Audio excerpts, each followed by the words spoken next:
For the month of December, get 25% off your first month or your first year of a membership to the Second Wind Patreon. Supporting independent games media means you get more biting games criticism like this.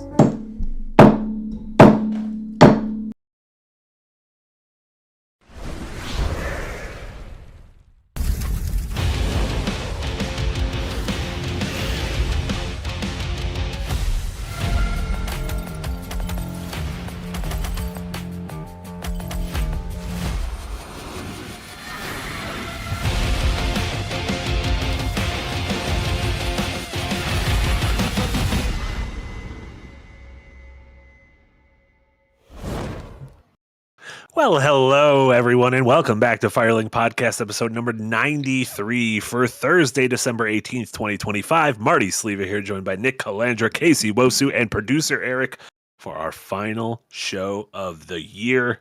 And dare I say, I think this will be one of our 30 best shows of the year. That's a big list. Yeah, but we've done 50, right? And I think this will be in the upper, you know what I'm going to say? Top 25, upper half. Have we done 15? Didn't you say 93 was this Are we episode closer to 100? No, we're at 93, and we've done about 50 this year because we do about one a week, but we skipped some. Oh, you're counting for just of the year, not... Sure. Casey and I are already on vacation mode, and we don't... What is going on? Unlike me, who I've just told you guys how tuned in I am and how much I want to still be working on this Thursday. We have a wonderful show for you all tonight. We're going to be talking about the year, the highs, the lows, what was missing, what we wanted to see from it, all that jazz, and a bunch of your wonderful super chats and donos that came in on Patreon, and of course what we plan on playing this week and during our holiday break. How are you guys? We all checked out? A little bit. I gotta be honest. I completely exemplified that SpongeBob meme of where he writes "the" on the paper yesterday when I went to go write. And okay. That's all that I got down yesterday. Marty won't get that reference. Casey, I don't know that one. Casey doesn't necessarily. Casey, did you get that reference? No, I know all the SpongeBob references. The only SpongeBob reference I know is the guy cultured. is the thing from the Saint or the Thanksgiving parade. The guy who was dating Ariana Grande. That's the only SpongeBob thing I know. What? I have no idea. I don't even know what you're talking about. You guys gotta get on my internet. Sometimes I feel like I'm on a different internet. You're on the dark web. You might be. I legitimately think I'm on a different internet. And honestly, I think it's fine.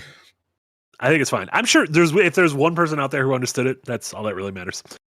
Thank you. And it was you. And it was me. And that's all that matters. Yeah, we want to just take a look back at 2025 and see what is this year going to be in terms of games, because in terms of everything else it's yeah. But are we gonna look back on this year as a good year, as a bad year, as a weird year? What are what are the highlights of this year going to be? Casey, what for you 2025? What kind of a year was it for games? For me personally, I think 2025 is pretty significant, if only because of the dominance of Clair Obscur and what that is supposed to represent as kind of like this sort of reawakening of the AA. And I know that there's a bunch of talk about AAA offshoots and what it means to be an indie or whatnot. But that game is ostensibly somewhere in the middle of those two extremes. And that's the spot where for the last decade or so, we've seen a lot of struggle. Like AAA has been just eating everybody's lunch in terms of marketing power. And then you just get these indies that break through out of just sheer gameplay innovation and force of will or whatnot. So it's nice to see that it's still possible for something in the middle to be a breakout success. And maybe that'll inspire a lot of other folks to take chances where they were aiming for something a little smaller, or to scale down if they were aiming for something a little bigger, because you can still get maybe that big hit without having to go far in one direction or the other. Yeah, I feel like we've spent, the collective, we spend too much time, so much conversation about what is indie, this kind of thing, and not focusing on the fact that this year, between Clair Obscur and Kingdom Come Deliverance 2, and even a thing like The Altars, it feels like we're seeing a not even a resurgence, but maybe like a brighter spotlight on these games that aren't from one of the first parties or one of like the 4 or 5 big uh third party studios, and also not a 2-person game that came out of nowhere. Like we're it almost feels like we're getting a healthy middle ground, and we're getting that in the Mhm. US, and we're getting that in places like in like Japan and China and everything. So that seems exciting to me as well. um And it wasn't. I'm actually blanking. Was it last year or the year before where we got like 9 to 10 games that all scored like near perfect scores at like multiple outlets? it might That have was been 2023 or 23 because 24. that was the Baldur's Gate 3 Right. and Yeah. Baldur's Tears of the Gate 3 Kingdom and year. Yeah. right. So like in the wake of something like that, it's gonna be hard for the subsequent years to feel like they're standout years because like that year was kind of nuts. But I Yeah, think for a different reason, some of the stuff that happened this year may have a lasting impact. sure. Yeah, Yeah. I think this year really showed that like the studios outside of the major publisher model are really starting to take that mantle of the innovative, pushing the medium forward. You know, Baldur's Gate 3, I think stuff like boy, I just blanked really hard. I told you I'm checked out. Kingdom Come and Well, Flare Obscure. Kingdom Come. I can't really count anymore because it is under Deep Silver, who is under Embracer, so they're not independent anymore.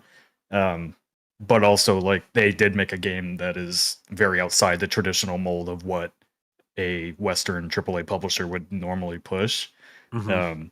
But like, I'm thinking ahead more towards like next year, like Owlcat Games, and they're working on The Expanse and all these new indie studios. And I talk about this in my Unpack tomorrow that like Fuse Games and Argonaut Studios are making the next Star Wars games. Like Disney isn't going to EA or Ubisoft to make these games anymore. They're going to independent studios to make these games now, which is wild to me. Like that's 3 years ago when not even 5 years ago, Disney signed all their property to EA to make Star Wars games. Like, would you have imagined studios that weren't connected to multi-billion-dollar corporations making a Star Wars game?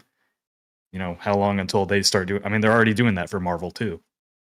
Yeah. I am curious though if that's going to. I feel like doing it with your own thing is one thing, but then how is that going to gel with working in the IP system? How's it going to work working? Because we almost don't have great examples of that. Like we're kind of waiting on what is this Black Panther Captain America game that like Amy Hennig has been waiting on, which like is is Skydance and everything. Like we're kind of waiting on what are these things going to look like? And like you mentioned, Nick, like the idea of this Fates of the Old Republic, that was what it was called, right? Fate of the Old Republic. Fate of the Old Republic. Fate Yeah. of the Old Republic and stuff like that. So yeah, it is.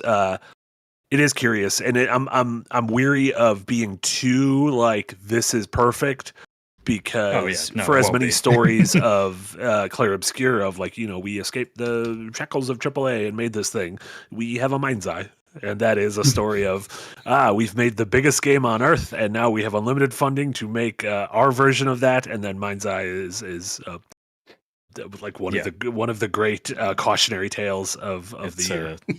Well, to be fair to, well, I guess not to be fair. To be fair to Mind's Eye, that came from a AAA executive, Sure. where a lot of these other studios are being founded by the creative directors and studio heads of these major studios. Right. That is an important distinction, I think. Sure. Yeah, Yeah. because like that guy straight up came from the old model.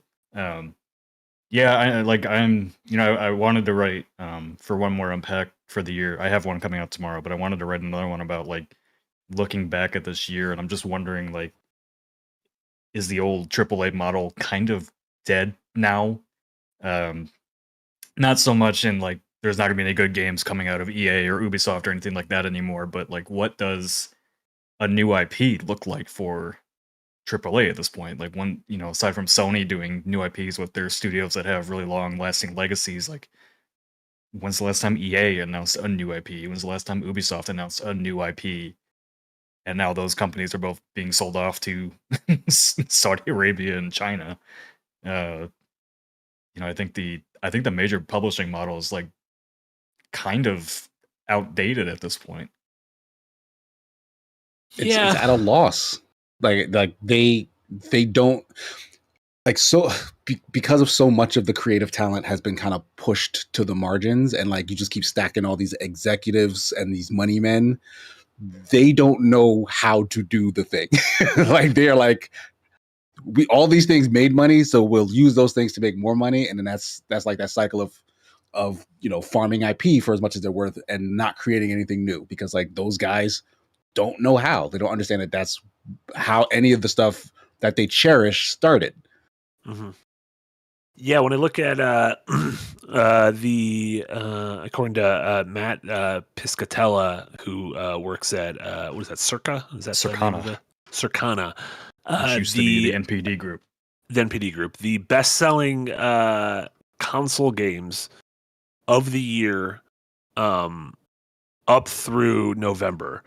When I look at the list of the top 20, the only new IP on there is Split Fiction, and you could argue that is built on the foundation of what came before it. So, and everything else. I want to make one correction here. So they don't. Okay, I also have track. Okay, they can't I have a track data that's not given to them. Yeah. Okay, and so who do you think doesn't give them the data? I mean, like individual indie studios, like Megabonk, for example, isn't going to show up on there. Okay, so that was the second. My second point is look at this. No worries. So Split Fiction is the only new IP on this list. Everything else is Battlefield, is NBA, is Monster Hunter, Borderlands, football, basketball, Call of Duty, Ghost of Yotei. Even stuff like Kingdom Come Deliverance 2 is a sequel, that kind of thing. Helldivers 2 is a sequel. Night Rain is a spinoff. And then when Steam this week released their list of the top new paid Steam games of 2025, that is the list that is very strange, which I'll send you this link, Eric, in the Firelink Slack, so you can maybe show this. But this has games. The number one game is Repo. The number two game is Peak. Number 4 is Schedule 1. Arc Raiders is on there. Escape from Duckov. RV There Yet. Mage Arena. Revenge on Gold Diggers. Are they mad at Jamie Foxx and Kanye? Because let me tell you, I still like that song. I still think it's a good song, and I don't think we should be. Yeah, and like Nick mentioned, Megabonk at 12, which was developed essentially by a single person. So gaming is weird when you look at what people are doing, where they're doing, and how they're doing it. Yeah. I'm it's no surprise that like the big AAA games still sell the most, because that's mainstream culture for sure.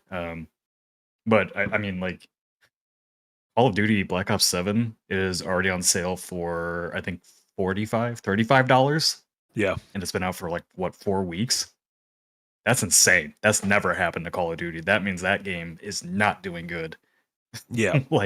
I think... Yeah, because it's still doing fine, but in response, in comparison Call of Duty numbers. Yeah. Yeah. Casey, do you think that Call of Duty kind of stumbling this year, while something like Battlefield 6 and even like Arc Raiders seem to take the oxygen out of the room, do you think that's going to change anything, or is it just a blip? It's hard to say truly, but it is. I think it is a big deal that Call of Duty made such a big stumble at the same time as Battlefield kind of hitting a home run. Like that matters. Like they may very well lose. Yeah, they may very well lose a bunch of people in the long run, depending on how both companies kind of continue on from this point forward. So it is significant. Like we've had like big changes to like momentum and like like the big dogs in the industry before. It's almost never via merit alone. It's usually because someone screws up, like someone trips on their face. It's never like an evolution. It's always like a devolution. Yeah, right. It's gonna be funny watching them go back to, we're rebooting Modern Warfare again. Like, okay, yeah. I think personally, like, not that I'm. Well, I'm sure okay, I can't say I'm sure, because you never know anymore. I was gonna say the developers are probably fine. It's Call of Duty and it probably sold well enough. And then I think about the current environment and like, no, maybe not. But personally, as somebody that used to enjoy Call of Duty more than I do now, like Battlefield is kicking its ass this year, because that means they have to try again. I like when there's Yeah, but competition in the competition's FPS always good. space.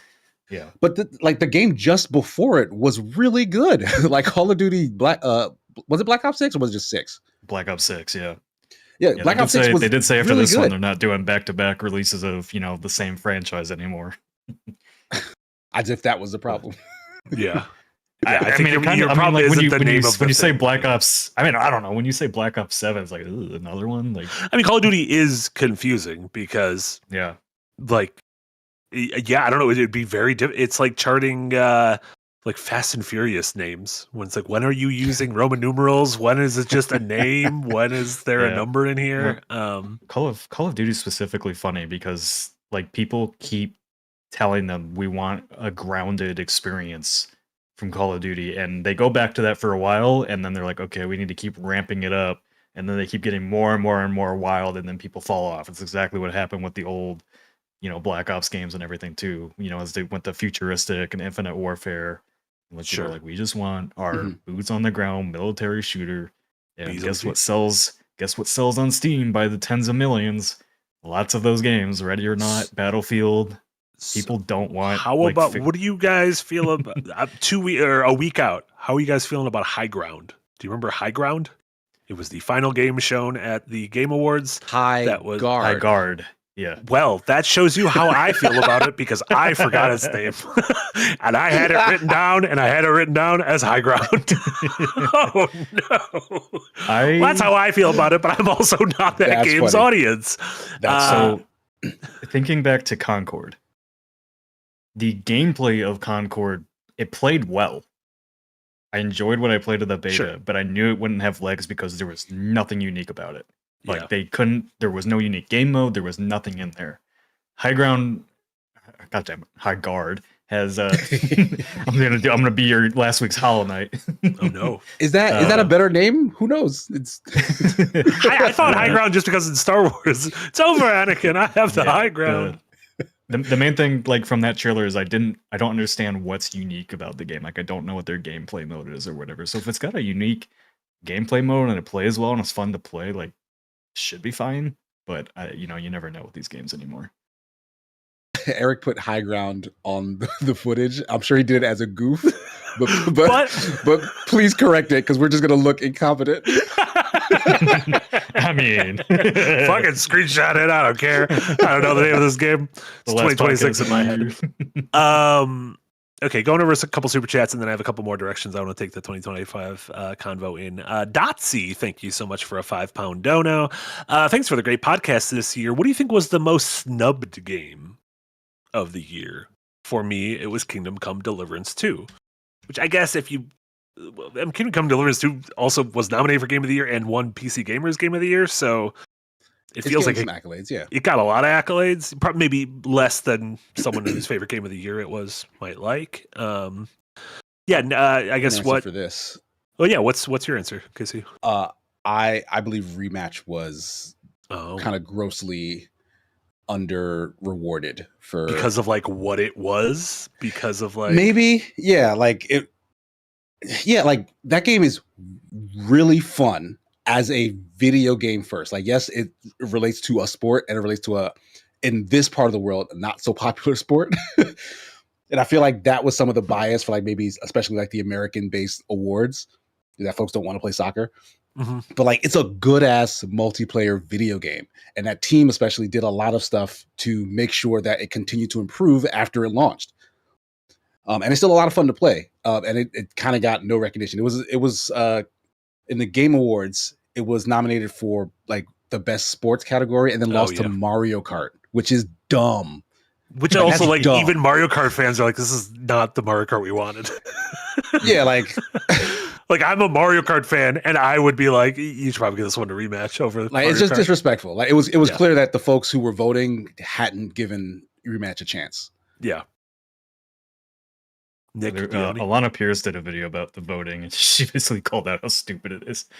It is dumb. It's a popularity contest. Like, yeah. But the thing was, like, she said in the video, like, a lot of the people voting haven't even played the games they're voting for. Sure, that's every Yeah. award And show, that's- and games are that way sucks. harder That's stupid. than movies. Like a movie, you can watch in 2.5 hours. A game, We should- how long we does it should take you fix to that. understand Rematch, to understand Kingdom Come Deliverance 2, to understand an MMO, to understand a racing game? Like, Are you Maybe familiar There's excuse no- yourselves from the categories that you haven't actually. but there's no engaged with perfect yet. way to do that because everyone would have to excuse himself. You can't have a single voting body for this thing. Well, that's the question I had, because I'm not familiar with how like the movies do it when they have their Academy vote on things, but apparently the Grammys and like music have changed in the last couple of years how they do their awards.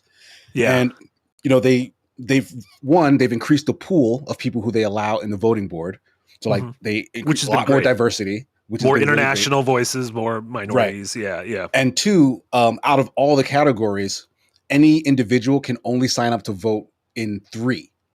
I like that. So you got to choose one Yeah, of the you have three to that choose you the are things most that knowledgeable you are expert in. proficient in. Yeah, I would love And so- to be able to do that on 3 like action adventure and story and like 3 things where I'm Right. like I play all of these games, whereas I don't like. But And also I think it categories. used to be similar, where like everyone just voted on everything, and it's like these people aren't listening to these other genres. But even in a genre, I am a huge JRPG fan.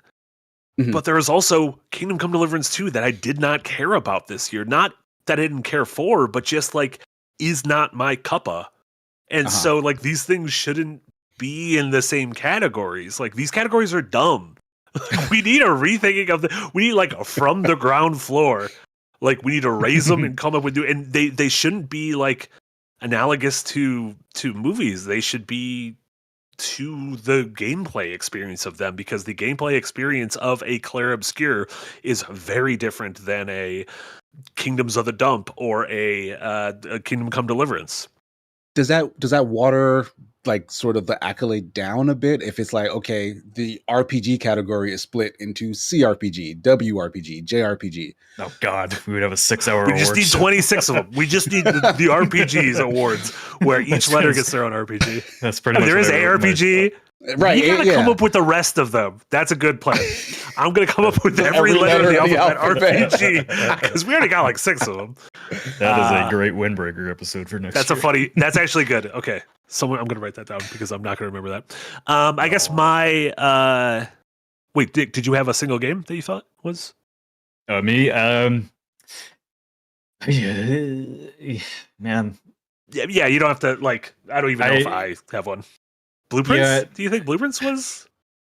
No, I don't think it was. I think like I loved it, but I also understand like the complaints that people had about it. The just becoming too repetitive because of its roguelike nature. Sure. Yeah, I don't know. I can't say like Kingdom Come Deliverance 2 got snubbed too much because like it just wasn't. It's a game like that is never going to win at the Game of the Awards. It's not played by enough people. It's too hardcore. It's too hardcore. Yeah. No matter how good serving it is. like a niche audience to some degree, Yeah. despite how popular it was. Yeah, just like for the most part, like Baldur's Gate 3 is technically it's a turn-based RPG, but like a real-time pause CRPG would never win at the Game Awards because most people don't play that in the games media space. Sure. Or like a 4X game. Yeah, 4X game is never going to win. Yeah, I guess like One can dream. I could agree with KC on a rematch. We're covering our favorite games in the year, and the thing that really stuck out to me about how they talked about how they made that game is they basically made an action game first, a sports game second, and they completely innovated and changed how you play a sports game because there is no other sports game that plays like Rematch. It literally plays like a third-person shooter, and so that. Yeah, to me that deserved more accolades, but there's not categories for. Is there a category for innovation at the Game Awards? No, like there should be like an innovative like that. mechanic. Yeah. So I don't know. Yeah, Slow Clap's a fascinating studio. Like I know Casey, you've been a massive fan of their last 2 games. Like you were Marvel and Sifu fan and everything. What do you want from them? What would you like? I want them to do. I want them to do a Sifu sequel. They've said that they will not, which is upsetting. Like they want to keep doing new things. Great, but can I still get like they're making a movie first? That's right. Yeah. Like a movie's coming for Sifu. Like I'll take it.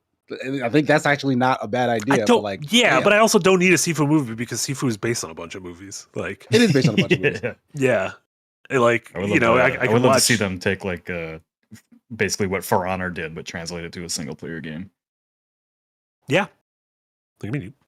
Eric mentioned that there's an innovation and accessibility award. That's the only award with innovation. Yeah. So it does, Well, which when I they love. I awarded, love they that didn't award. even That was explain the what they did. well, that was the Doom one. Yeah, we were all like, huh?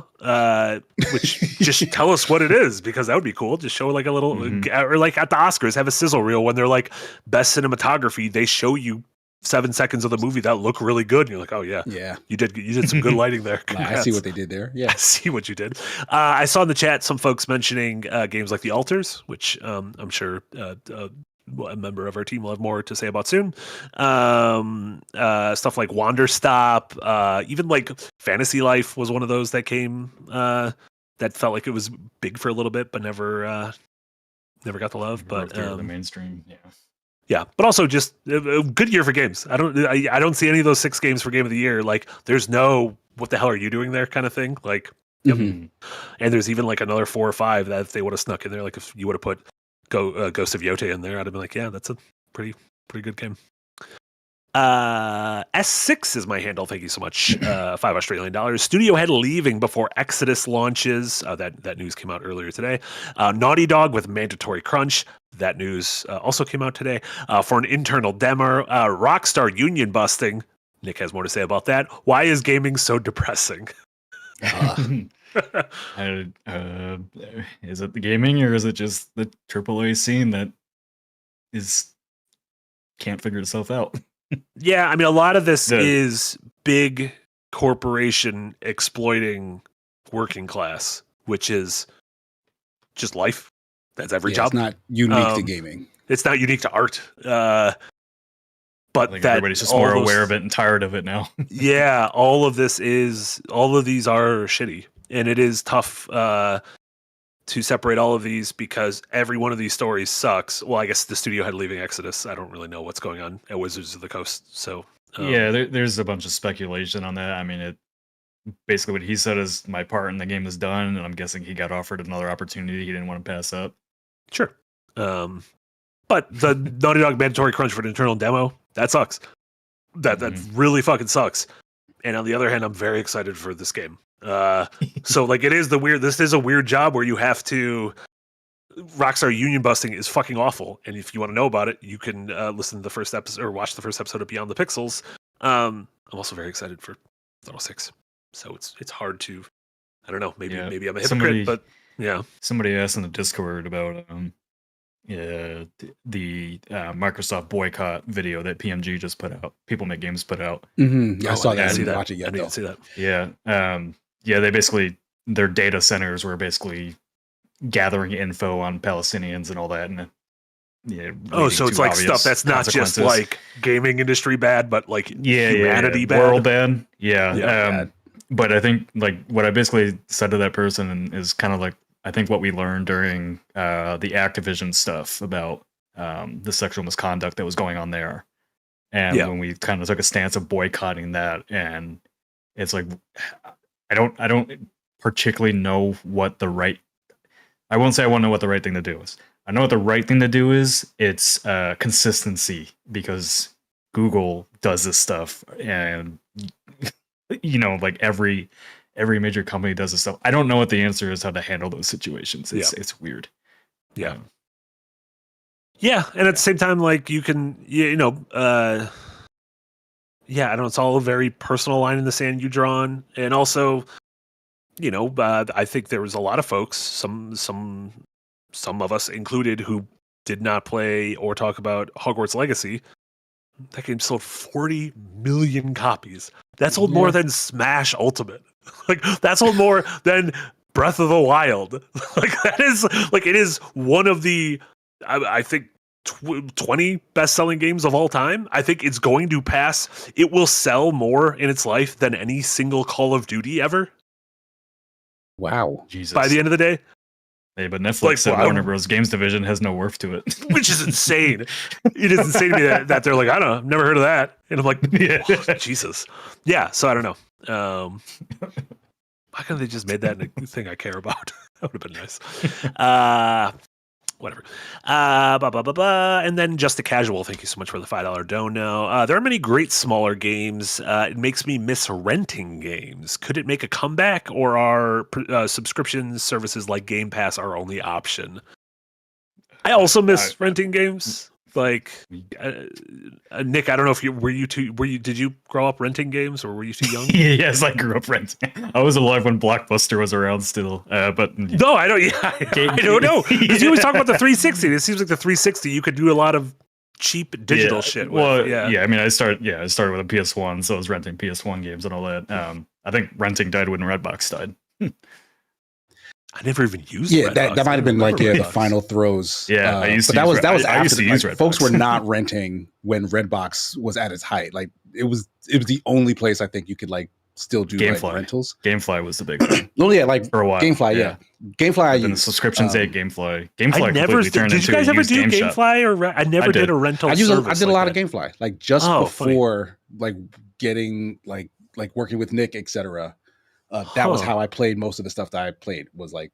Yeah, I'm seeing folks in the chat talking about that with like Redbox and GameFly. Did either of you do Netflix like discs in the mail? Yes, I did. Yeah, I never did Netflix discs in the mail. Oh, Netflix discs were huge for me. I had like at one point I had the 3 at a time, so like I was just fucking firing stuff off every day, and it would be like you get like part of a season of a show and fire it back. Yeah, interesting, weird time. Yeah, it was great until I lost Tokyo Godfathers, and then at that point, like I can't get anything else because I don't know where this disc is. The my claim, not my claim. I've the last disc I still have in the sleeve is a Blu-ray of Robert Pattinson's Water for Elephants. I don't know if you guys remember that from like 2010 or 2011. That's the last one I remember getting. You know what? Whatever, fuck them. They're about to buy Warner Bros. They don't need the disc. They're fine. You know how bad it would be to like have a physical renting space now? Like, look at your Steam library. You'd be in there just acting like it's a physical Steam library. Yeah, I do miss it. This might be just old man misses the past thing, but like I do miss the like, I don't know. There was something physical and tactile, it's tangible, about wandering. Yeah, and like there was. If you go on Steam, there are ostensibly infinite games. Whereas the video store, if you took your time, you could make eye contact with every game. Like, you're not going to flip them all over, but at the very least, you could scan everything. You can't scan everything on. What was the last game? This is a complete tangent, but what was the last game you bought based on just like the box? Like you saw the box, you looked at the art and what was on the back. You had no prior knowledge. You didn't go in looking for it. You're like, oh, this looks cool. Okay, because you have to. Because my thing is, I do that. Several times a week now on Steam. I will see. Eric put that. Eric showed some early access game like a week or two ago that just looks like some weird fucked up N64 stuff, and I just blind bought it. And I was like, I have not even loaded it up yet. I do not know what this is like, but I literally saw its aesthetic, and I was like, I want that. In terms of a box, I can't. It's tough. This is going to be shitty. I'm going to humble brag because I followed games so much that I feel like I knew everything. Like I read magazines and watched all those shows and like I was spending all my time. I do feel the same. But like I feel like I've said this before. I knew nothing about Hollow Knight when I bought it. Oh, like wow. I saw the art on the Switch store and was like, "Oh, this guy looks pretty cool." Yeah, he is cool. And like for whatever reason, like I didn't know anything. Like I don't know how early in its lifespan it was. Like if it was a bigger deal right after that or before that, I don't know. I just was not tuned into the Hollow Knight ecosystem. Sure. It was kind of like a slow snowball. It was a slow burn, but like I fell into it like super randomly and like fell in absolute love. Also, Eric is now showing Eternity Egg. That's the game that Eric sent the trailer of, and I just 5 seconds into it, I was like, I got it. We'll just take my credit card. I had a blast of the past in my brain moment. I do remember the last game I bought. Oh. No, the last game I bought on box just because of the box art, because I didn't know it was a movie, was Reign of Fire. because it had dragons game? in the front of it. Didn't know it was just dragons. It's just dragons. God, imagine what happened when Lair came out and you could use your 6 axes to control that dragon. Lost your goddamn mind. Yeah. That's funny. And then Laboratory Maniac, thank you so much, $5 dono. If you miss renting games, check your local library. A lot of them carry video games now, and it is free. That is a great point. And also, if you're into movies, if you're into anime, if you're into fucking anything, like your local library, there's a good chance they have an insane, like my local library has like a crazy manga selection. And like the person who curates it, like reads a shit ton of manga and knows what to buy for the library. So like that kind of stuff, like go to your library if you want to save money. They got games. Yeah, at the I hear library. that all the time. Yeah, I hear that all the time. I don't know why it says the Solano County Library. I don't know where Eric's looking, but I'm glad. Shout out to Solano County getting some video games at their library. I don't think this was a thing when I was growing up, though. It was not. I did spend a lot of time in the library because I was dating a girl who was working in the library. So I worked at a library for 2 years in high school. Right. We did not have games then. Yeah. Yeah, they were, and I loved games then, and it was just just weren't. The games in the library were not compatible. Yeah. You know what I miss more? I miss more than that was the like book sales that they bring to elementary schools. Oh yeah, those are fun. Yeah, you'd get like. I cared about do they books. still do those? Oh, that's cool. Yeah, I'm sure they do. The boy just had a book fair like a couple weeks ago. Does he still get pizza if he runs it or if he reads enough? I don't know. I don't know actually. Personal pan pizza for reading like 100 pages of Goosebumps. It was insane. That was until this. That was the best job of my life. Because like I get to read Goosebumps and I get paid in pizza. Like holy shit, yeah. this is perfection. Yeah, that was sick as hell. I want to talk about Nintendo really quick. They launched a new console in 2025, and it was a big deal talking about. I feel like that was, when is this thing going to come out? What is this thing going to be? We talked a lot about it leading up. Mm-hmm. It came out. And I feel like most of the response was like, the hardware's pretty good, and Mario Kart's whatever. I really love Donkey Kong. It's one of my favorite games of the year. Everything else feels kind of tepid. Is that just me, or how do you guys feel? I think it's not just you. Yeah. And the ports that have been coming out recently are not good. They have a lot of problems. It's like, I thought that was my biggest concern, was like these games, this console's still not powerful enough to run too many of the modern games unless they really put the work in to port it over. And it seems like that's not happening, and that was my biggest concern for this thing. It's like they split the difference on going forward with a new console. Like they almost didn't want to leave the Switch, and so they did the least they could possibly do to move on from it. And then after launching that new console, they specifically are trying to make sure that there's still parity between the Switch and the Switch 2. So like that's what's hamstring a lot of this third party support. It's Xbox Series S and X all over again. A little bit, yeah. Well, and it sounds like they were extremely conservative with dev kits leading up to launch for third parties. So like, I'm sure they're being worked on, but it kind of felt like, after how popular Switch was, it felt like you should have had the big games of the last year on like at launch. You should have had FromSoft have one, so Elden Ring could have been on there, and the Hitman trilogy being on there, and the latest Assassin's Creed being on there, and all that stuff. So it felt kind of strange. Like it's still 3 of my favorite games of the year I played on it, in I guess 4 with Skate Story, but Hades and Silk Song and Donkey Kong. But Hades and Silk Song I could have played anywhere, right? Yeah. Well, I guess Hades not less so, but. Yeah. But yeah, I love the hardware. Like this thing I love. I'm just kind of waiting for Nintendo to kind of show me what it's been working on. I mean, because as a piece of hardware, I really do like it. Like it's the Switch, but better in every way in my mind. And that's just what the Switch should have been like. And the Switch is great. It's almost like Nintendo suffering from some trauma.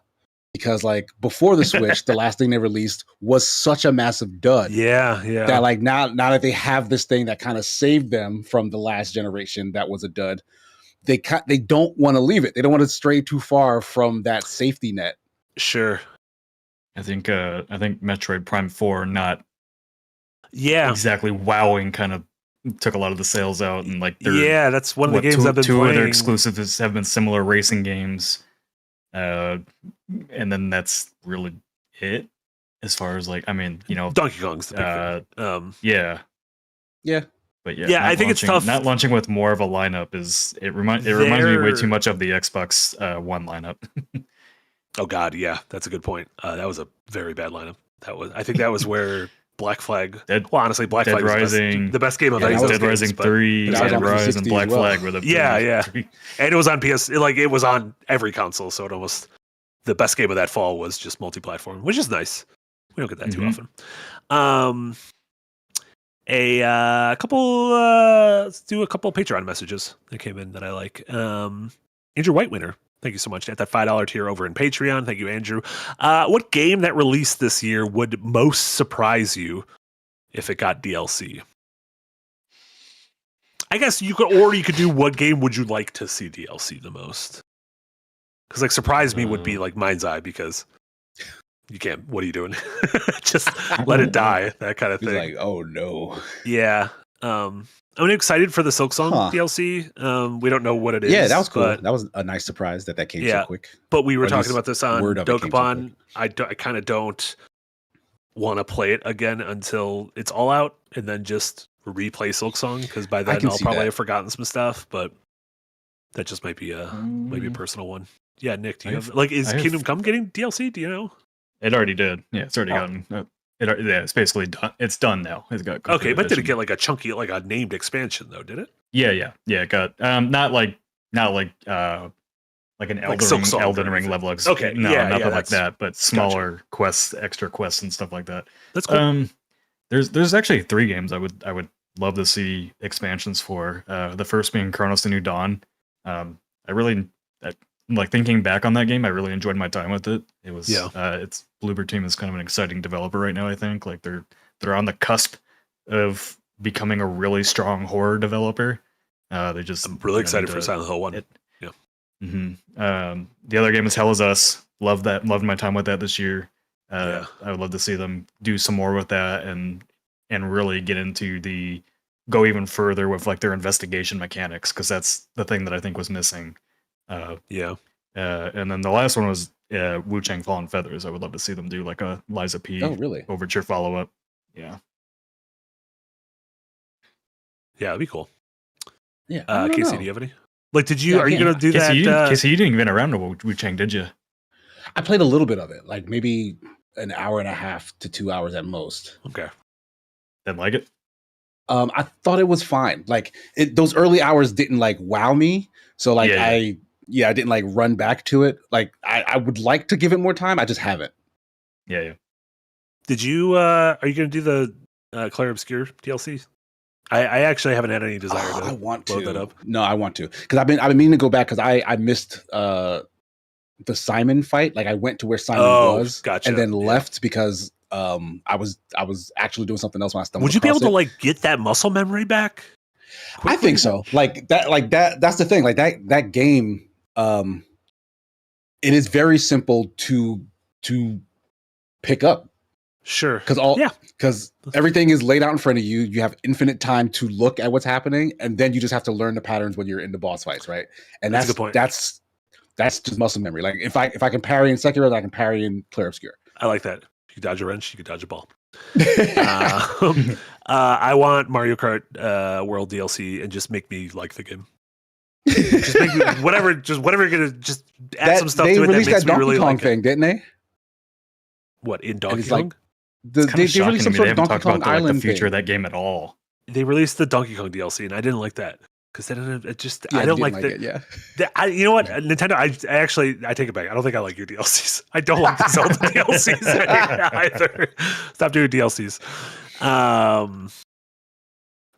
Juicy Jeff, thank you so much, Juicy Jeff, in the Patreon. This was the year of no rules. Halo on PlayStation, $80 standardized pricing, a French RPG roasting all our baguettes off, industry unionization. Toto, I don't think we're in Kansas anymore. Yeah, I guess that's also the Halo on PlayStation thing. I don't think either. I think games wise, Xbox had the best year. they had the most games, and especially if you fold in Game Pass, if you just look at their video games, smaller stuff like South of Midnight, and then into Doom, and then getting Clair Obscur on Game Pass. Whereas PlayStation had Ghost of Yotei, which was a fun end of the year. I think that was their only big game. Is that the only big game they had this year? Wow. And it felt like it kind of PS5 came has been and really went, like, PS5 has been so slow. Yeah. I'm Death Stranding 2, they also had this Death Stranding 2, yeah. really, Sorry, that's right. I shouldn't forget about that. Yeah. But that also felt like it came and went. Like their two big games were both sequels, and I can't speak for Death Stranding 2, but I also didn't play Ghost of Yotei. But you can see that Ghost of Yotei is just more of the same. Like that game. Death Stranding 2 is very much the same too. Gotcha. Okay, so a very high quality, more of the same, and some of that tweaked. But yeah, it is. And the same exact thing happened with God of War Ragnarok. Like God of War was like this, like God of War 2016, right? Was that that game come out? 2016, 2018. Sorry. Yeah, that game broke everybody's brains. Everyone was like, "Shit, this is amazing!" And then they did a sequel that was bigger and better, and everyone was like, "Okay." No, that's the problem with all these games. Their first ones were too good. Like we're mentioning all these games, like Death Stranding fucking rules, Ghost of Tsushima fucking rules, God of War 2018 fucking rules, The Last of Us fucking rules, Spider-Man fucking rules. Their sequels roll around, and Horizon Zero Dawn, every single one of them. They can't do too much. They almost need to make an Infamous 1 where you're like, okay, like something's going on here, and then Infamous 2 can blow it out of the water. Assassin's Creed 1 to Assassin's Creed 2. I was thinking that through. I was like, man, I was excited for every new Uncharted, and I like to replay them to this day. Yeah. Same thing with like Gears of War and all that, because I think because of when those games came out, like the tech advancements were coming, with them, where these games are just evolutions of what they already made. And the tech advancements aren't really as big. Mm-hmm. So they don't feel as novel, I think. Yeah, I hear that. But also, Ragnarok, just too bloated of a game. Yeah. I hope they do. I hope their next thing isn't God of War. I hope it's just something agree. New. I agree. Next year should be good for PlayStation. I mean, if we get Soros? George Soros? Yeah. Soros. If we get that in the spring, and if we get Wolverine in the fall, sure. Like Wolverine's gonna be fucking sick. He's gonna cut so many folks in that game. It's gonna be wild. Oh my god, he's gonna have a great time. Tommy Salty, thank you so much. Also on the Patreon. I haven't played any game released in 2025, so it's been in my backlog this year, like Cyberpunk and my forever game Awarno. Are there any games that you came back to or you pulled from your backlog that you somehow remember as a 2025 game? Did you guys have any older games, non-2025 games that you revisited? Did I? My big ones that I streamed on my personal channel were Final Fantasy X and Final Fantasy X-2 that I have not played since they first came out. And so they were extremely fresh to me. And I gained a newfound appreciation for both of them. I don't think Final Fantasy X is I think a lot of times your first Final Fantasy is the one you gravitate towards. And kind of 7 was my first one. But I understand 10. And again, it just highlights the fact that 2001 was the greatest year in video game history. It will never be topped.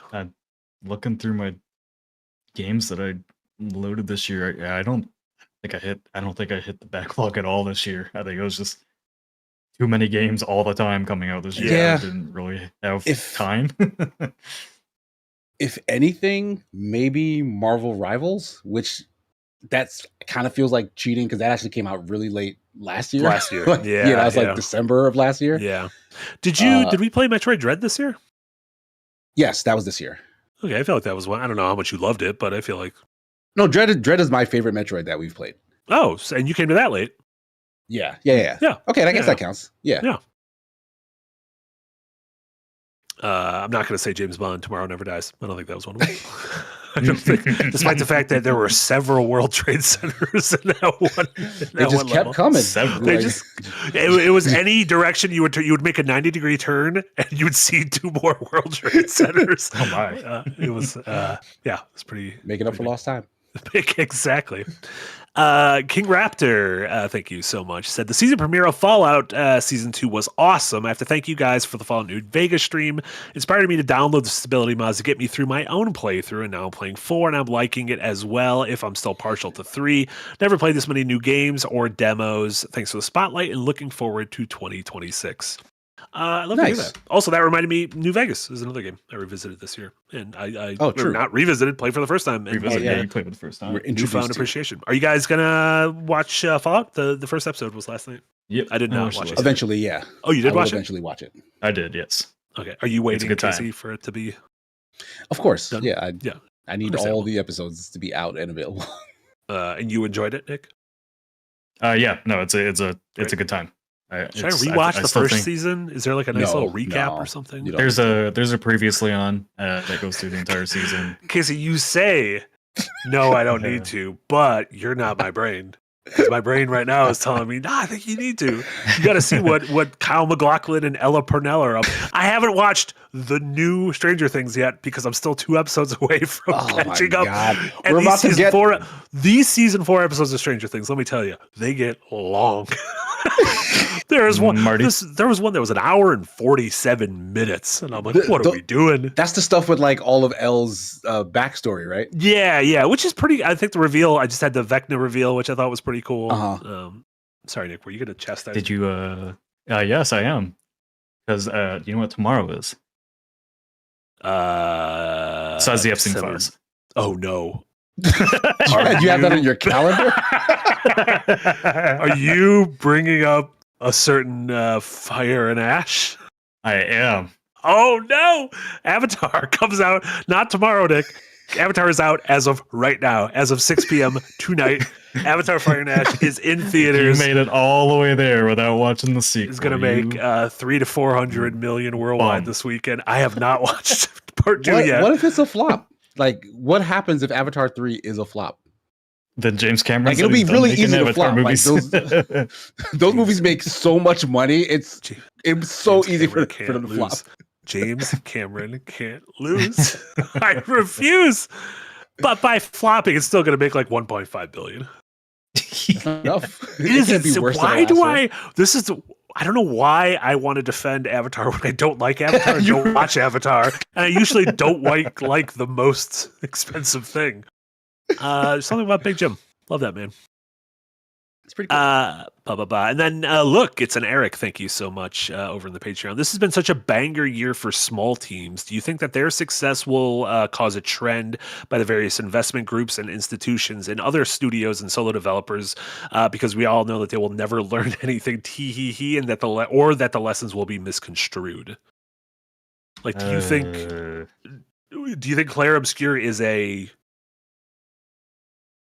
anomaly? Do you think it is a sign of the future? Do you think people are going to take the wrong lessons from it? I think it's a sign of the future, but not like it's been mentioned. The big execs, the investment firms, whatever, they're not going to see it that way. Mm-hmm. They're going to take the wrong lessons. Who knows what lessons they'll take? Just know that they'll be the wrong ones. They'll probably be like, we need to make more French games. That's what they all wanted. The thing I'm thinking about is I don't know what lessons they're going to learn because EA is being sold to Saudi Arabia and Ubisoft split it off into Vantage with their major franchises, which is now mostly owned by Tencent. That's going to be hard to be able to pull. Microsoft owns Activision. So what the last of like the major Western publishers is 2K and Take-Two. I mean, the rest have been sold. Yeah. Which is wild to think about. What if Sony just declares themselves American? Well, see, they use their headquarters, right?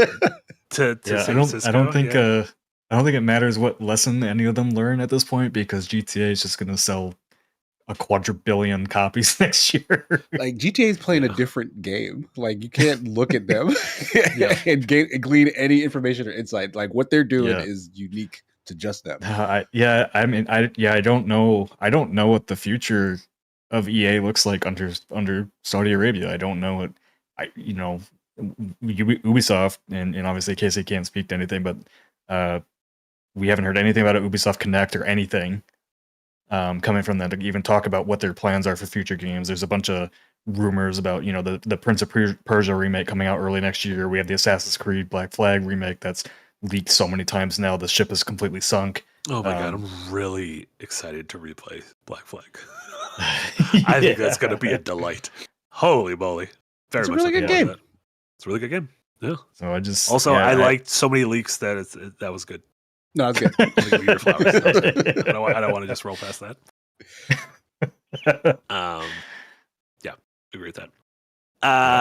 That's why I was trying to write that predictions video, and I don't know what to think about what's going on in there. Sure. Yeah, I hear you.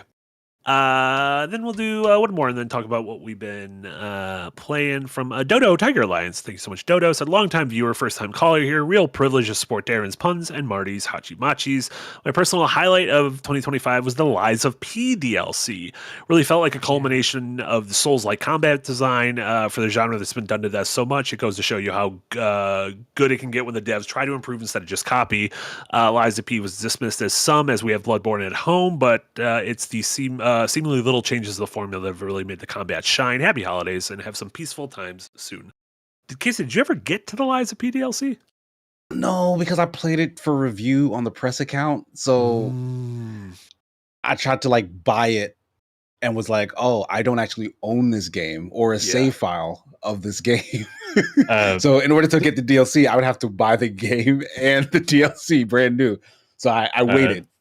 I actually downloaded a save file so you can play Overture on the press account. All right, I might do that then because I was planning. Oh, you could just roll a character into it. Well, I mean, I hacked my way around to get a save file. So Sure. Yeah, no, that's nice that you can. Yeah, you can easily download those. No, Jumbo, you don't have to play it all over again for the DLC. We just Casey, you must have had a local save on your because I think multiple people might have used the account. Yeah. I forgot I played it. I forgot I completely played it on PlayStation. So I loaded it up and Steve was like, wait a second, I have to play this entire game again. Some of those bosses pissed me off. And then I loaded up the DLC and got my ass handed to me by the first enemy I fought. I was like, oh my god, I don't remember how to play this game. The thing is, I wanted to play it again after I had played it for review and stuff. Yeah. And I was like, oh, it came to Game Pass. I'll play it on Game Pass. So I have a file on my Xbox. But I don't think I got around to it. And I'm pretty sure it's not on Game Pass anymore. So I still would have needed to buy it over again, even if I did play it on Game Pass by then. Or a good game, Casey. Put it on Switch. Let me fight Pinocchio on the train. I guess I am Pinocchio, at right? 25 frames per second. At 25 frames per second. That's enough. Lovely. Let's chat about what we've been playing, watching. Nick, what have you been playing and watching? So I'm gonna write about it in the new year. But the game that has kind of been a huge surprise to me at the very last second of this year has been Tainted Grail: The Fall of Avalon. So this is a very Bethesda-like, not open world, but open area or open zone RPG that takes place in almost like a H.R. Geiger Arthurian legend tale, really dark and broody and everything. I had is this game first person? This game is first person. The entire time you've brought this game 100 times to me, and I have not pictured a first person game. Oh, yeah, it's a first person RPG that is heavily inspired by Oblivion and Skyrim and its mechanics, and it's taken me a few times to get into it because I think the opening's a little bit rough, but once you get into the loop of questing and discovering new areas and going into dungeons and getting loot and doing the story quests and all that, actually hooked me really hard. I've been sinking a lot of hours into this. I think I spent 20 hours in the first area alone. And the thing that's kind of what it's made me think about a lot is Avowed should have been this game for me this year. And I've been trying to piece together in my head why it wasn't. And I think it really does come down to the writing. And the characters that you meet in Avowed are also there's no. I hesitate to say the writing is bad, but none of them feel like they have character to them. Where Sure. in this game or Tainted Grail, like every character I meet is interesting and unique in some way, and they have like a unique thing going. Like I'm doing a quest right now where you meet a guy that his house gets raided by like the Camelot soldiers, and they use some of his technology, and they basically blow up. And he's like, well, they came into my house and stole my shit and didn't take the safety pin with them, so they got what they asked for. Yeah.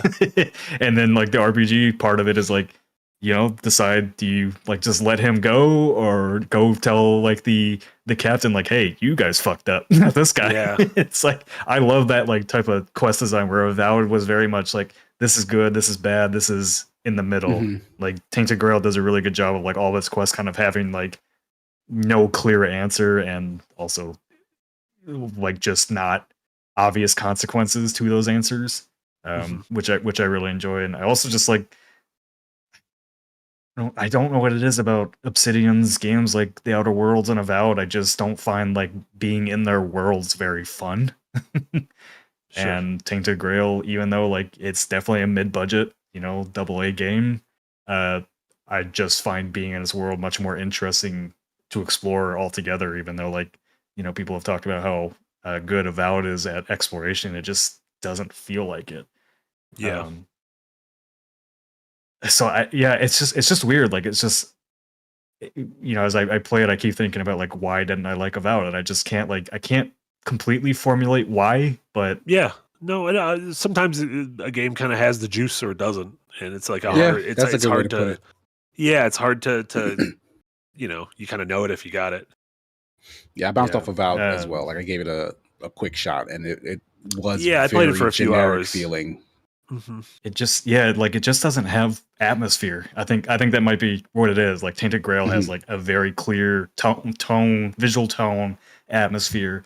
Like the writing and the characters are all, you know, Arthurian, like they speak like they're there, where Avowed is like you're almost in a fantasy world, but everybody speaks in very modern ways, and it just takes me out of the experience. Yeah, that's kind of really the weird Obsidian way complaint. of doing it. Yeah. Yeah. And Outer Worlds 2 is like the same way. Like it's a game that I should like, but I just don't. I just don't. So yeah, let's go. Yeah, PC. Seems like a PC exclusive at the time. It came out in May. Yeah, it's in 1.0. It just got its first expansion nice. 3 days ago, which is funny. Like as soon as I started playing it, 2 days later, like, oh yeah, we're announcing an expansion. It's like, oh cool. Oh, nice. A pretty hefty neat. Actually deal gonna- on Steam right now. 30% off. So it's only $31 as opposed to 45. Yeah. I would be hesitant to buy it on consoles. I've heard a lot of people have issues with it on consoles. I didn't even realize it was on consoles. Yeah, it runs pretty well for me on PC. It's also like one of those games where these are like my favorite type of games to play right now, is because you see the ambition from the team that made it, and you can kind of picture like now that it's sold well, clearly, like what they're gonna do next is really exciting to think about, because like Sure. Bethesda hasn't really catered to their own audience for a while now, and it's like another studio is gonna fill those shoes if they don't. Yeah, I hear that. As they should. The other game I've been playing, our creators has got me into the Extraction loop. Oh no! It has earned me, and so I loaded up a game called Sulfur. It's a single player extraction game that plays a lot like a roguelite. So you basically go on runs and you're fighting all these weird characters and collecting loot on you as you go. If you die, you lose all your loot. You lose everything you brought in. Any equipment you brought in, any money, ammo, everything. You lose everything. There's no way to get it back. So it's a really big risk and reward of going in, getting the loot, filling your backpack, getting out, or do you keep going and try to finish the run, beat the boss at the end of the level, and all that. Like if you're looking at the footage on screen, like the combat does not look like it feels good, but this is like one of the best feeling like indie first person shooters I've played. Every gun feels really fucking good. All the combat feels really good. It's really like hefty, and it's like become one of my favorite games of the year. I've just have not stopped playing it. And what's the loot premise stays fresh. of this? because basically there's, you are there's like a lot of random shit on screen. Like a dude just snapped a burner phone in half. Yeah, you are the father of a church, and Intriguing. you basically are out to kill this witch, and that's the extent of the story that I've really You guys paid should attention play this to. for Hot Monday Energy. Yeah, it's hard. It's I'm a very hard game, intrigued by but this game. it's really fun. Yeah, Casey, I think you might end up liking this. It's hideous. It is hideous. In like a really appealing way. Yeah, like there's like I these am little legit goblins curious. in diapers that you see killing them on screen. I think it is so ugly, and I like am gravitated towards it. It's excellent. It's a really, really fun game. It's coming out in the 1.0 next year, but there's plenty of content there, and like it's got like a whole like Zelda like cooking system to it where you mix and match different Is this game? things. It's very unexpected that all this shit is in the game. Yeah. So right. sulfur, very, very, very cool. fun. Sulfur. Very bloody. Yeah, very bloody. Yeah. Like there will be times where like if you throw a grenade and you just come in and there's just giblets everywhere. It's great. Oh no, what happened? Joe and Slomo says it's an immersive sim. Yeah, it's got some of that. And Simmy? Really? Yeah, I mean, Simmy? like the levels. Simmy. Yeah, the levels don't exactly have like you can't like open windows or I guess you can open some windows. It's got some elements of that. If you can crawl in vents, it's an immersive. Can't crawl in That's vents. the Not that I hallmark. found. There might be a vent somewhere. GoldenEye, Yeah. immersive sim. GoldenEye is kind of an immersive sim. It is, yeah. Yeah. It's not like a good one. No, it's not a good one, but it's kind of one. Yeah. The best that N64 had to offer. Nick, anything else? Nope. Oh wait. Yes, I did start. Casey, I don't know if you started watching the show. Last Samurai Standing on Netflix. Oh yeah, I finished that. Oh, You finished it? Okay. I just Yes. started the other night. It's basically Squid Game meets a samurai battle royale. Yes. And it's Yeah. great. And the first episode is so much fun. It's so stupid. It's so much fun. I saw No, it is- Kojima singing its praises. Oh really? Kojima Yeah. into it? Because it's exactly as Nick describes. Squid Game, but samurai times. Yeah. Like So like, that in the premise opening- alone is good enough. Yeah. Like you don't really need much more. Like just give me that as a premise. It's a fun time. One thing I did notice though, I don't know, Nick, are you watching it with English dub or Yes. No. I'm watching Japanese. okay? Because I jumped back and forth. This show uses AI to match the lips? mouth to the dub. Yeah, that's become a thing, but not AI voice acting. Oh, No, it's not AI, voice acting. mouth. There are Oh, okay. yeah, it's Yeah. AI mouth movements. all right. I don't know how I feel about this. Is it noticeable? I'm gonna have to check that out. It is noticeable. I just want to see what that looks like. And the thing is, if it were better, I'd probably care less because I wouldn't notice. But like, I don't know how I feel about this. Because usually I'm fine with just watching the mouth do this and then reading. I'm sorry, Yeah. like listening to the thing and watching the mouth because like that's just how I've watched these. So like that's probably just a preference. Sure. Is what I'm used to. Yeah, But like yeah. the idea of like I'm jumping between the tracks and the mouth is like matching Yeah, was your brain's freaking almost me broken. out. Like, Yeah, it was freaking me out. It's like an uncanny valley. But it legitimately doesn't look good. Yeah. Like consistently. Sometimes it looks fine. Then there are other times like there's a character who has like a lot of hair in front of his face. Oh, It's I'm just sure broken. that's. Yeah, it's just broken. Yeah. Like the mouth is I'm doing imagining whatever. that feels like a thing that will escalate probably get and evolve better. very quickly. Yeah. I can see it. Because Huh. the reason why I don't know how to feel about this is because one, it's distracting. And that could just be because it's new. Like it's pulling me out of it Yeah. significantly, which is why I had to stop even trying to watch it that Yeah. way. But if it becomes normalized, and this is something that like you're not replacing anyone's job. This is no one's job. Like no one's job is to make the mouth match. Like it's like a preference thing. Like some people don't like to watch dubs because of the mismatch of mouths. I'm Yeah. fine with it. But like if that's a problem that gets fixed because AI can handle that and it looks good, that's probably fine. Yeah. So I don't know. Yeah. I don't know. Well, It's interesting. Getting back to the actual show, right? Yeah, I just wanted to point that out. Like the premise, like at the start, is like he'll come, like they all get they get these like flyers that are offering 100,000 yen to basically be part of a competition, but they're not told anything about the competition, and they show up, and then the guy's like, "You have 30 seconds to leave." But they still don't know what the competition is. Sure. So like, so it is totally just like a Squid Game, but like feudal samurai Squid Game.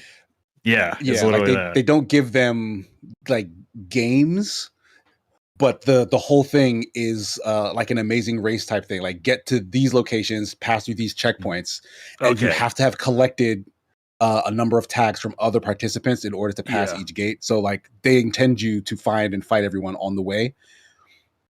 So like, if you take off your tag for more than 10 seconds, they kill you. Yeah, like they're like the people who run it, like they're equivalent of like the guys in the pink jumpsuits. They're in like kind of soldiery police uniforms, and also it's set during like Edo period Japan, like that crossover, like just before things kind of moved away from samurai and tried to modernize. Yeah. So like it's essentially guns versus samurai, and so the people who are running it all have guns. So like it doesn't matter how good you samurai are. If you don't play these rules, like 7 dudes with guns are gonna shoot you. They got the technological evolution on you. Yeah. It's somebody mentioned in the chat, is it a sequel to The Last Samurai? And I kind of like thinking of it as a sequel to The Last Samurai. Yeah, that's what Eric was wondering. It's set during the same I don't think Tom Cruise. Period. Yeah, I don't think Tom Cruise shows up in this, but I do like thinking of, well, they won that war, so this is the end result of that. Yeah, this is what happened right after. Shit did not go well. That's funny. It's good though. I watched the action is really well shot. This was on the Netflix, first episode. Right? Yes. Okay. I have that on my and as somebody said, somebody said in chat, because I like it's going to get warriored. Why'd you have to remind me of that? I was having a good end of the year until you mentioned warrior to me. Don't you dare do that. Now you hurt me. Casey, how about you? Yeah, what was I watching? This was actually kind of old, but like over the last holiday break, Thanksgiving break, I was at the in-laws' place, and the kids were binging the same fucking movie. It was a movie called In Your Dreams. They kept watching it over and over again. No idea what this is. Yeah, like it's surprisingly good. Like I don't know off the top of my head who the production company is. I'm assuming this is probably Chinese made. Yeah, it says but it does have some famous names in it. Cuckoo Studios. Yeah, I don't know who that is. But it got some voices in, like Craig Robinson's in it. There's somebody else who's a name that you would know. But the premise is Simu Liu. Yes. Simu Liu's in it. The premise is these two kids essentially find this book that teaches them how to find the Sandman and basically make your dreams come true. And so the reason why this is of any consequence to them is because the older of the two kids is realizing that her parents are kind of like arguing and like might be looking to split. So essentially finding the Sandman in your dreams allows you to make a wish. And of course she wants to wish for her parents to stay together, right? Sure. So it creates this really fun dynamic where the kids go to sleep and they're in a sequence that is, you can do whatever. It's a dream. And so it becomes this game where like they're trying to reach the end of the dream, but the dream itself is like, we don't want you to reach the end of the dream. Therefore, we're going to turn this into a nightmare. So like it's them trying to beat the fears back and like stay lucid enough in the dream to reach the end so that they can then make this wish. And then the stuff that happens after that, I don't want to spoil anything, is legitimately like top tier Disney Pixar revelation type shit. Interesting. Like it hits you in all the right places in terms of like the story they're telling, the message that's left with you after the fact. I was genuinely shocked at how deep and affecting it was. And all of the sequences, all the dream stuff, the action and like adventure stuff that the kids are into, like the spectacle is great. Like it's fantastic. Yeah. They have they fly on a bed like their horse. Yeah. There's a really fun sequence of like MC Escher like stairs and doorways that they're like portaling through to like try and get to where they need to get to. It's really fun. Only complaint. Oh yeah, go ahead. The faces are weird. The lips not matching again. It's like everything about the characters look like Disney Pixar style. Yeah, but the faces are weirdly realistic to the point where like this is a mismatch and my brain hates it. Huh. Oh, gotcha. Huh. Like it's just really off-putting. Yeah. It looks like an AI photo. Yeah. Yeah. I don't think it's an AI thing. I don't know, but I don't believe that that's the case. So this Cuckoo Studios is an offshoot of Pixar. It was a story artist who this was the first movie written and directed by the founder of the studio, who was the story artist on Ratatouille, WALL-E, Cars 2, that Finding makes Dory, a lot Incredibles of sense. 2. So this is like, I imagine it's like one of those, when we talk about game studios, it's a bunch of former Respawn people left and made their thing. This is the equivalent of that. So that's neat. Cool. It's good to hear that because yes, like it's like right at that level of like writing and like plot devices and stuff. So Right. like I'm gonna have to check this out. It's cool that like that's it's cool that that's a thing that still exists because Pixar is clearly kind of circling the drain with a lot of their new stuff. This is on Netflix, you said? Yes, this was on Netflix. Right. So yeah, watch it with the kids. Hell yeah. Well, we don't have kids, so I'll find some kids. I can find some kids. The kids. You want to watch the Cuckoo production? Want to watch a show about nightmares? Speaking of nightmares, segue. I watched It. Welcome to Derry. I forgot to mention that. I also watched all of that. I loved it. It was great. I burned through that really so fast. That show was so fucking good. I'm not done with it yet. I'm still 2 episodes behind. Okay, yeah. But show's really I really enjoy it. Yeah. Like it keeps solidifying my love for just Stephen King adaptations. Like I went down a rabbit hole of like trying to find like, what were all the connections and references to all the other Stephen King things. I knew there were a bunch. Like I recognized this thing here and there. Like they mentioned Shawshank, they mentioned Juniper Hill a bunch of times. Oh yeah. So you get the big Shining one. Yeah. Yeah. Like one of the characters is like from Shining and whatnot. So it was, God, what a good ass show. And like it expands like the It mythos in a way that makes you want to continue coming back. Cause like It Chapter 2 did the opposite, where like it made you be like, all right, I think I've had enough of what things has going on. And I think we were talking about this the other night. I really think it's cool that each season is going to like jump back whatever 20 some years. Yeah, that sounds interesting. Be about a different like It event with a different. I'm excited to see what you think of the ending because they do some things. Which we won't talk about. I'm gonna probably jam through those this weekend. It's really fucking good. Yeah. Yeah. If you're on the fence, also be warned. It is quite violent towards children. Children, especially. Yeah, it is. So the like, first episode pulls. No, the first 10 minutes of it weren't. Kids are just ripped off in that regard. I think it's even. It's even worse. It's even worse than what's Richie or whatever the little kid is getting his arm pulled off. Damn it, like, this is demonetized. This is nightmarish. It's really rough. Cool so just keep that in mind if that is affecting to you. Yeah. And then finally, I burned through the first season and started the second season of a Netflix series called Uncanny Counters. Okay. It's a Korean kind of action drama.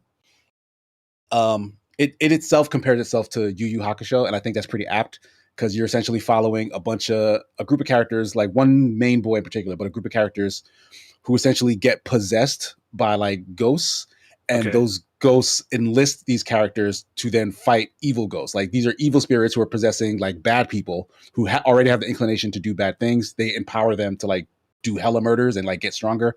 And so they're like, hey, we're going to give you a bunch of ghost powers so you can go fight them and like keep balance or whatever. And like, it has a surprisingly It has a surprisingly like intricate sort of crime and political motif behind all of the ghost catching. So like all like the demons end up working with like, like corrupt businessmen and like aspiring political figures and stuff like that. And like the rules around how the counters, the hero characters, how they're supposed to use their abilities is like kind of hamstrung by some of this red tape in a fun way, and them having to deal with their own internal politics to have to deal with the evil politics, I thought was actually very interesting. Mm-hmm. But outside of that, it's a little cheesy. Like the action and some of the effects and stuff is pretty like kind of made for TV in a lot of ways. But I was fully on board. Like if that doesn't bother you too much, like kind of how goofy some of the action can be, the plot and like the escalation of all the situations, and the storyline I thought was actually really, really good. Like there's a lot of like heartfelt stuff in it, but like it's a K-drama, so it does get overly dramatic. Where like this is kind of a soap opera. What they're telling you right now, it gets so sad, it gets so heart wrenching or whatever. But like I'm kind of into that. Yeah, and season 2 is kind of like they resolve everything neatly in season 1, and then season 2, they kind of start a new big arc. So I've already been sucked into that now too. So nice. Like it's been really fun to watch. That's awesome. And that's like a modern show, like the I think more. Yeah, I don't think this came out that long ago. Okay. And I think it's an adaptation of a Korean manhwa. So it never got like an animated thing. But this is a situation where I feel like this probably would have been a better anime series than it is a live action thing. Yeah. But it's not too bad as a live action thing. Yeah. Has that ever happened? Has like a manga ever gotten a live action adaptation, but not I don't know. An anime? Yeah. It doesn't never hear of that. Super likely. Yeah. Yeah. They kind of skipped straight to live action. Sure. Yeah. Cool. Anything else? But it's a fun time. No. Haven't been playing any new games right now. Still working on a bunch of production stuff. So hopefully over the break I'll play some stuff that I've put on the waiting list. Like I want to check out that solo leveling game because I'm intrigued by that. Yeah, very intrigued by that. The only two things I've been jamming on the same stuff I've been playing. Slowly making my way through Metroid Prime 4, which this has totally become a like it's fine game for me, which is not great from like a big first party Nintendo game or a Metroid game. But if you would have told me that this just was a GameCube game, I would have believed you. It doesn't do anything that couldn't have been done during the GameCube era, except for it's like big open world in the middle, but that's just super boring. Like it's not. Some people were like, it's kind of like the Hyrule Field in Ocarina of Time, and I'm like, yeah, but in 1998, that was the most fucking amazing thing I'd ever seen in my life. Whereas in 2025, like it's a big desert. You can't even make it sad because you need an amiibo to put music on. Like at least in Nier, there's a big ugly desert, but like the music is amazing, and so you can enjoy that. Has anyone mentioned that thing, the amiibo for music thing? That seems very strange. Last episode. That seems insane. I don't know. They're weird. Like what a weird company. I made it to the second area in the electric towers where you're getting the bike. Sure. Yeah. And build the bike. I really like the first area of the game when you're in the forest, but once I've gotten here, like it's gotten. I didn't like that area too much. I like the next two areas better more. After that. I do like the next two areas more, and then you get your motorcycles so you can go to the world's most boring desert. If you know how I feel about deserts in video games. I know you love deserts. Oh no, I don't. Yeah. Not terrible, but I'm kind of just like going through the motions with it because like nothing else is really sucked me in too much on my Switch at the moment. But I've been spending most of my time on my Steam Deck, slowly making my way through Kingdoms of the Dump, which I had a video essay that Omar did an incredible job editing that went up earlier today. You can check that out on why it's my favorite indie RPG of the year. And that was just a cheeky little nod. Claire Obscure is my favorite game of the year, but that's like indie. Those words don't matter. This game looks indie. Comments. This was a bunch of two janitors who'd been working janitor jobs for like a decade. We're like, you know what? We should make a little indie RPG. And so they made a little indie RPG that is all about a world of garbage. And I think that's delightful. And the game is fucking great. And it is the most, hey, we love the 16-bit era. And it's the most a team has ever just understood that. I think even more than Sea of Stars, this plays like those games in a really great and refined way. It has a similar combat where it's like a smidge timing based for attacks and for defense, kind of Mhm. like your Mario RPG or your Clair Obscur now. The writing is really charming. The characters are great. Exploring the overworld has this like really beautiful Mode 7 visual palette to it that looks like a Final Fantasy 6 kind of thing. Yeah, I'm loving it. And the game's big. Like I keep thinking I'm nearing the end and a new act rolls around, but it's always entertaining. So good stuff. Nice. That's probably a top 5 garbage game of all time. There's probably what more else we got? garbage games than you would think. That's Booger Man. I mean, because he's just like a booger man. I don't know if he's like garbage, but yeah, that's what I've been playing. Only Steam now. Hopefully, it'll come to Switch and other stuff soon, so that more folks can check that out. Before we wrap Nice. up, Grumbles, thank you so much for supporting over on Ko-Fi. Merry Seasons, Miss. Thank you so much, Grumbles. Appreciate you. And then P-Boyle with a $5 dono over in YouTube. I'm very behind, but Baltimore has Beyond Video, a video rental place, and it is wonderful, and I wish every city had it. Huh. That fucking rules. Bring back video stores. Most people don't even have a disk drive anymore, so That is true. There were I I saw don't think several there is one people in my when house. getting the Adventurers Night Blu-rays and being like, "Shit, I need a disc drive." yeah. Shit, I can't even play this thing. Yeah, if you are only a PC, like I don't have a Blu-ray player in my PC, but Shit, do we need to obviously I offer have a my digital game- version of it? my consoles. Oh, the PS5 has a Blu-ray. That's a reason Oh, to yeah. use it. No, and Xbox. Yeah, but if you're just Oh, the Xbox like does too. Yeah, if you're just an Xbox or if you're just a PC person, like there's a good chance you don't have a Yeah. Blu-ray player. Yeah. I just thought about that. Like, should we be offering a digital version of it? Yeah, I mean we could. Yeah. Could offer it right through our Patreon. Listen, it's not a terrible idea. Money. Okay, you don't need to like rub your fingers and say money at the end of a podcast. Scrooge. You don't get it, Marty. That's another SpongeBob reference. He was doing Mr. Krabs. No, get out of here. Yeah, money. Listen, there is one person out there who understands when I say, "Oh, you talk about that dude who left his wife for Ariana Grande," and they're gonna know what's going on. Who left their wife for Ariana? I'm legit. SpongeBob did. SpongeBob left his wife for Ariana SpongeBob Grande. left SpongeBob his was wife married? for Ariana He's never been Grande, married. and then they were in the Ariana Wicked. Grande can't swim. And then they were in the Wicked movies together, but then they broke up. And so in this press tour for Wicked for Good, they had to seat them on opposite sides. What? And he played SpongeBob on Broadway. He was Broadway SpongeBob. Oh, that guy? That guy. That guy left his wife for Ariana Grande? Yeah. Are you just making shit Yeah. up? Same reaction. That's juicy gossip. I wasn't making that up. I'm not breaking the story. It's like, He's soaking it all up. what if in 2026? I had no idea. In 2020, his wife was pregnant at the time, Murray. Oh my! We should do a Jesus. gossip podcast. Ow.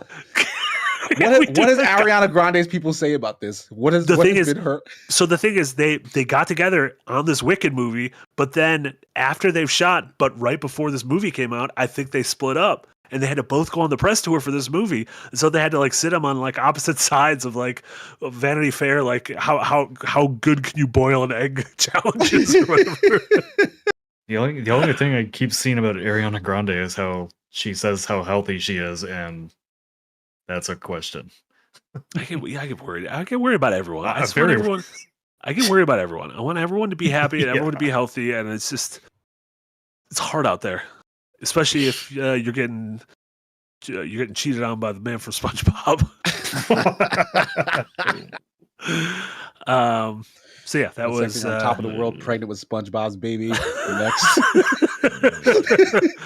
Glinda the Good Witch has him. True Mandalorian says Ariana's gunning for Aaron Taylor Johnson. Now, isn't that the guy that played that bad guy in Quicksilver. Venom? Quicksilver. What? Craven the Hunter. Craven. Yeah, that's what I was trying to think of. Yeah. I don't know why I He's know always in the running for Bond. I think he's a little old. I don't know. I think you can probably still do it. How young do we need a Bond to be? Bond should be a at little bit. minimum 45 years I old. want him to look like Finn Wolfhard in season 2 of Stranger Things. With my little baby Bond. That's it.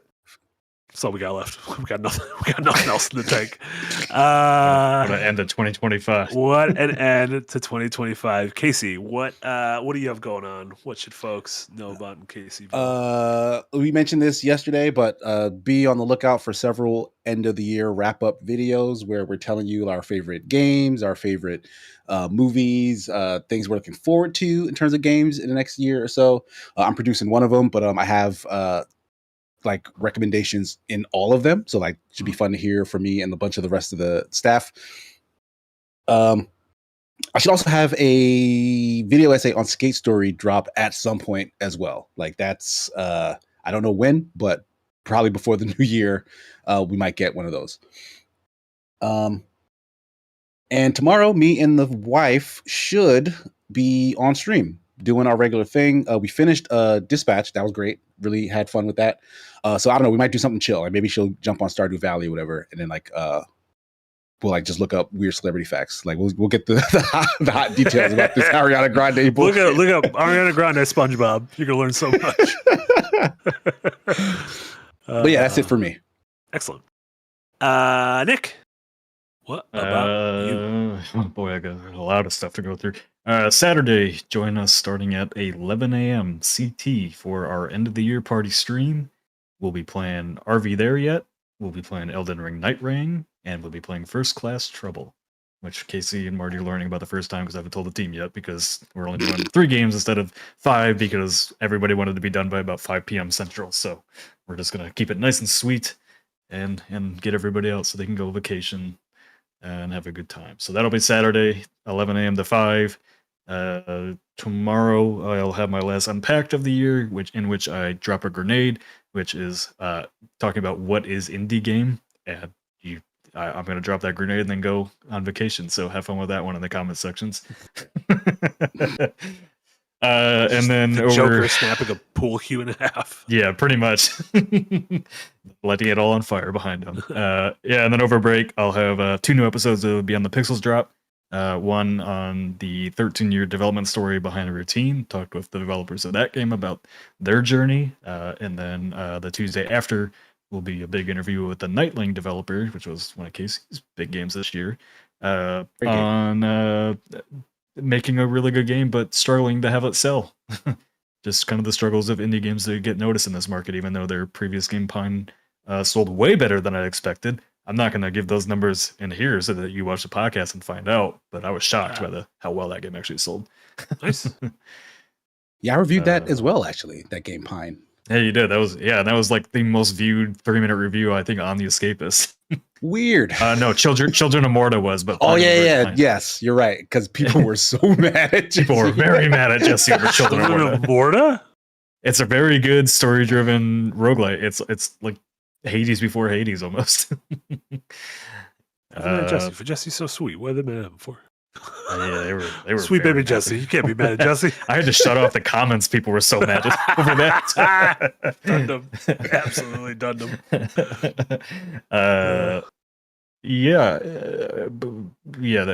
That's it over break. I'm going to sleep. Great. Perfect. Yeah, and then I mentioned earlier you could check out the video Omar and I put together. There it is for Kingdoms of the Dump. Very good game. Highly recommend that. Tomorrow at noon Central will be an episode of DevHeads.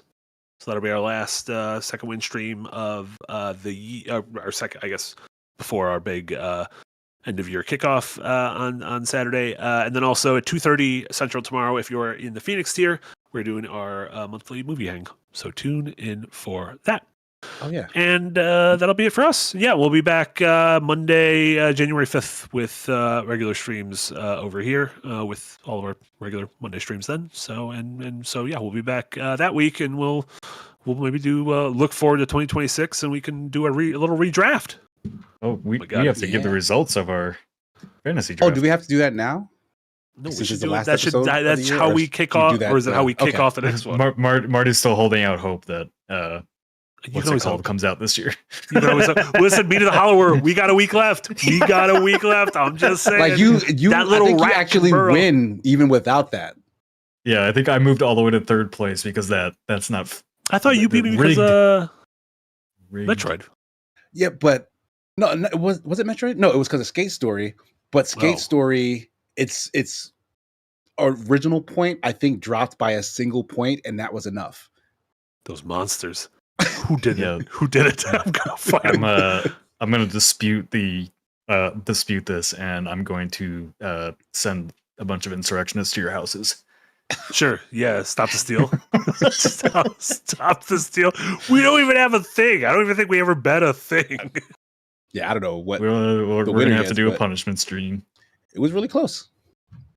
That was amazing. I think it was great how close we were. Yeah. So we'll have to kick off 2026 by doing. Punching me. We'll look at the games going forward, and we'll do some more drafties then. Hell yeah. So yeah, thank you so much, everyone, tuning in live on YouTube, listening on your podcast service of choice, anyone who donated their super chats, anyone on Patreon, and anyone who's just supported us throughout the year, who's left like a thumbs up or a like or reviewed us on a podcast or just was generally nice to us in any of those avenues. We appreciate each and every one of you. So thank you guys so much. Indeed. Yeah. So for Nick and Casey and Eric, this was Marty. This was Firelink episode number 93. Thank you all so much. Everyone have a great holiday season. Merry Christmas, Happy New Year's, and we'll see you all in 2026. Bye, y'all. Peace.